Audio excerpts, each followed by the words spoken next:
जय श्रीमन नारायण दोस्तों। माता पार्वती के बड़े भाई बनकर विवाह की रस्में निभाई थी भगवान विष्णु ने। जानिए एक पौराणिक कथा से। बहुत कम लोग जानते हैं कि भगवान विष्णु न केवल शिव पार्वती के विवाह में एक अहम भूमिका निभाई थी, बल्कि वो रिश्ते में माता पार्वती के बड़े भाई भी लगते हैं। वैसे कुछ अन्य पौराणिक कथाओं की माने तो भगवान विष्णु का माता पार्वती से इससे भी बहुत गहरा संबंध है। वह संबंध क्या है और वह किस प्रकार माता पार्वती के भाई बने, ये जानकारियां एक बेहद ही रोचक प्रसंग से जुड़ी हैं। तो चलिए जानते हैं इस बारे में। त्रिदेव कहे जाने वाले भगवान ब्रह्मा, विष्णु और महेश की उत्पत्ति इस संसार के संचालन के लिए हुई और इनका आपसी संबंध भी एक दूसरे के सहयोग को लेकर है। इसलिए ये तीनों आपस में बेहद गहराई से जुड़े हैं और एक दूसरे के बिना अधूरे हैं। लेकिन भगवान विष्णु का एक खास रिश्ता शिव की शक्ति यानी माता पार्वती के साथ भी है और वह है भाई का रिश्ता। लेकिन वह माता पार्वती के भाई कब और कैसे बने, यह किस्सा बहुत ही रोचक है। एक पौराणिक कथा के अनुसार एक बार दैत्य ताड़कासुर का आतंक ऐसा बढ़ गया था कि स्वयं विष्णु जी भी उनसे इस संसार की सुरक्षा नहीं कर पा रहे थे।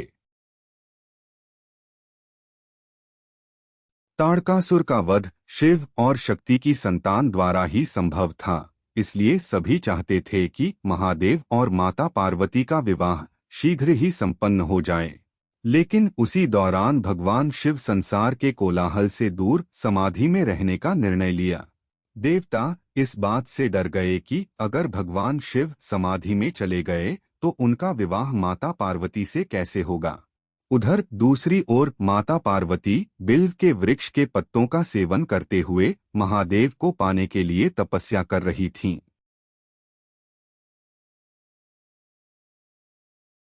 लेकिन इसी तप के दौरान माता पार्वती को शिवलिंग बनाकर महादेव की आराधना करनी थी, पर राज्य में शिवलिंग मौजूद न होने के कारण उन्हें कोई उपाय सूझ नहीं रहा था।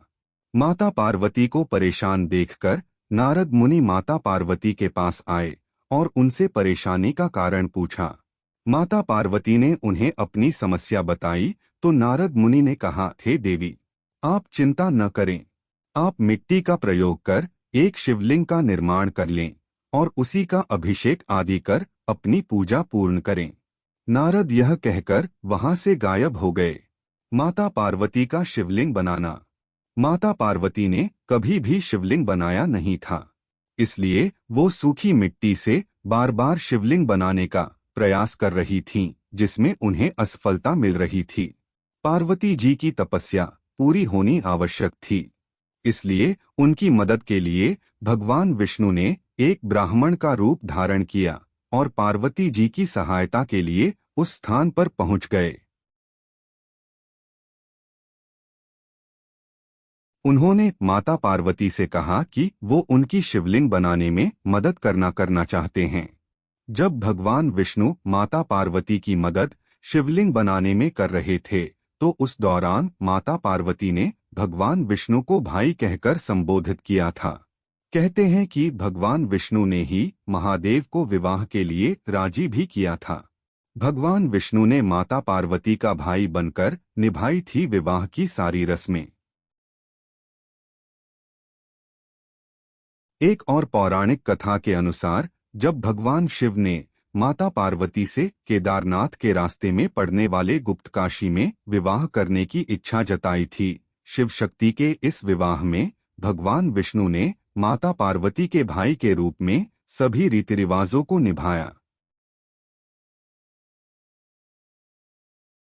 यह विवाह ब्रह्मा जी ने पुरोहित के रूप में पूरी करवाई थी विधि और सभी संतों और मुनियों ने भी इस विवाह में हिस्सा लिया था।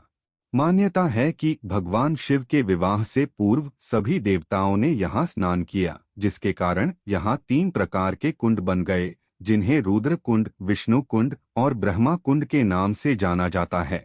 आज ये कुंड वैवाहिक जोड़े और संतान का सुख पाने के लिए आस्था का केंद्र बना हुआ है। नारायण और माता पार्वती एक ही हैं। कुछ ग्रंथ भगवान विष्णु को माता पार्वती का भाई मानते हैं, जबकि कुछ का मानना है कि माता पार्वती नारायण का ही स्त्री स्वरूप हैं। पार्वती जी के कई नामों में से एक नाम नारायणी भी है।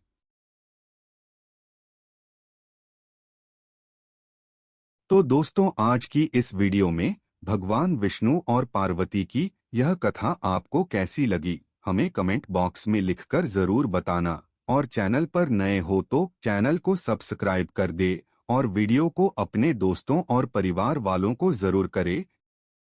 बोलो जय माता पार्वती की, जय विष्णु भगवान की।